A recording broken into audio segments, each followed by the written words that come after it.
Meet Memnon, the legendary warrior of Ethiopian descent, a hero in Greek mythology whose story remains shrouded in the mists of time. While history remembers him as a valiant defender of Troy during the epic Trojan War, his origins and legacy are steeped in intrigue and myth. In this video, we will embark on a journey to uncover the life and enduring legacy of the first African hero in the annals of Greek mythology.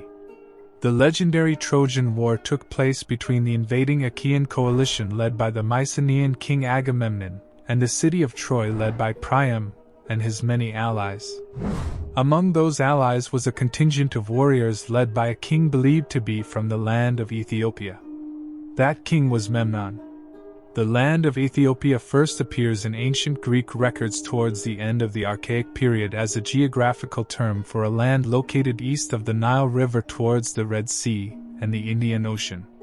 Its inhabitants, the Ethiopians, were recorded even earlier, and considering that their location was so far from Greece, ancient writers even gave them a somewhat legendary status.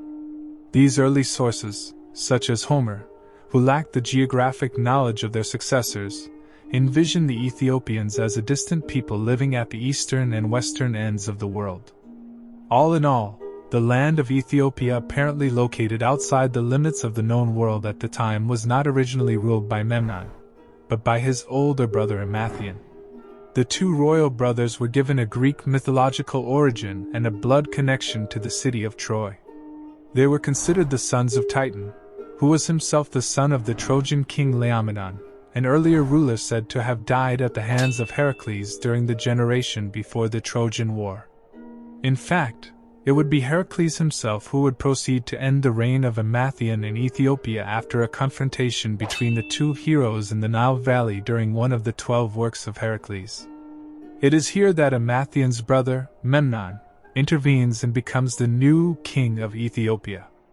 Not much is known about Memnon's early reign, and the available sources are vague or contradictory, but they generally speak of Memnon as a great king of his distant kingdom. When the Trojan War broke out, the Ethiopian king naturally sided with the Trojans and slowly began to rally his forces.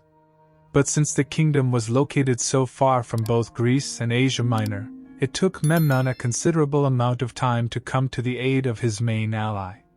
In fact, it would only be towards the end of the war that the Ethiopian contingents finally reached Troy, at which time Priam and other Trojan leaders began to question whether their ally would arrive.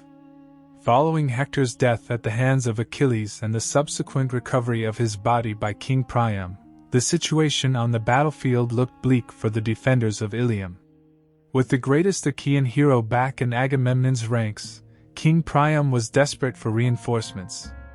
But these reinforcements finally arrived in the form of thousands of soldiers led by none other than Memnon of Ethiopia. The Trojan king, seeing this, organized a great banquet in honor of Memnon, and during dinner, Priam was carried away by enthusiasm and declared that Memnon would save Troy. Memnon, however, remained humble and expressed his hope that his strength would contribute to the Trojan effort, but he was also wary of any pre-battle celebrations. When the day of battle came, Memnon assembled his many contingents and set out with the Trojan forces and their remaining allies. In addition to Memnon and his Ethiopians, the rest of the Trojan force included the main contingents led by Paris, Aeneas, and the band of Amazon warriors led by their queen Penthesilea. On the other hand, the Achaeans were led by King Agamemnon, as well as a large number of heroes such as Achilles, Diomedes, Ajax, and many others. As the two forces collided, Memnon's impact was immediately felt as the Ethiopian contingent broke through the Achaean wing and began inflicting heavy casualties. On the other hand, though, the great Achilles was making his mark by killing Penthesilea and her Amazons in the process. It became clear to Memnon that if he wanted to win this battle and bring victory to the Trojans, he would have to take down the mighty Achilles.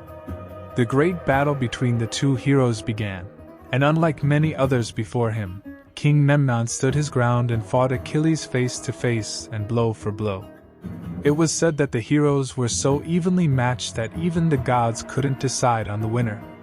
Although Memnon showed that his skill and courage were almost equal to Achilles', it was not enough to emerge victorious, as it was Achilles who ultimately won the day.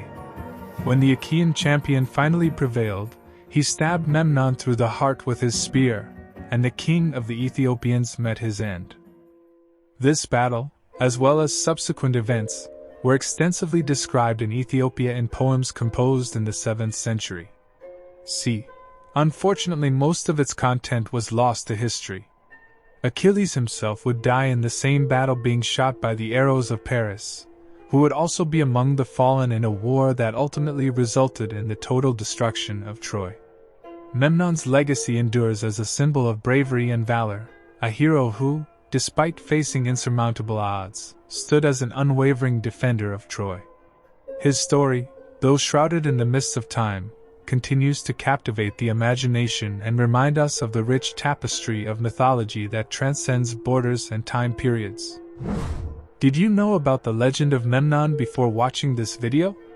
Do you have any additional theories or information about its history? Share your knowledge and opinions with us in the comments, and see you in the next video.